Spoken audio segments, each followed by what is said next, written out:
MLA doctor Chadalavada Arvind బాబు కృషికి ఫలితంగా రేపు 200 టిట్కో గృహాలు లబ్ధిదారులకు స్వాధీనం.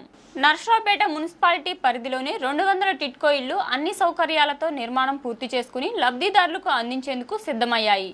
ఈ కార్యక్రమంలో స్థానిక శాసనసభ్యులు డాక్టర్ చదలవాడ అరవింద్ బాబు కీలక పాత్ర పోషిస్తూ ప్రభుత్వ చర్యలకు చేయూతనిచ్చారు. అక్టోబర్ 23న ఈ ఇళ్లను లబ్ధిదారులకు అప్పగించనున్నట్లు జిల్లా కలెక్టర్ కృతికా శుక్లా తెలిపారు.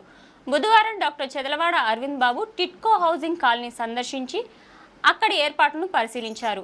ఎమ్మెల్యే డాక్టర్ చదలవాడ అరవింద్ బాబు మాట్లాడుతూ రాష్ట్ర ముఖ్యమంత్రి నారా చంద్రబాబు నాయుడు, ఉప ముఖ్యమంత్రి పవన్ కళ్యాణ్ సహకారంతో టిట్కో కాలనీలను సకల సదుపాయాలతో అభివృద్ధి చేసేందుకు ప్రభుత్వం కృషి చేస్తుందని తెలిపారు.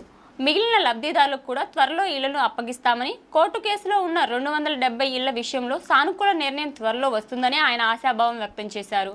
అలాగే రుణాలు మంజూరు కాని 300 మంది లబ్ధిదారులకు బ్యాంకులతో క్యాంపులు ఏర్పాటు చేసి రుణాలు మంజూరు చేయించి ఇళ్లు అందజేస్తామని కలెక్టర్ హామీ ఇచ్చారు.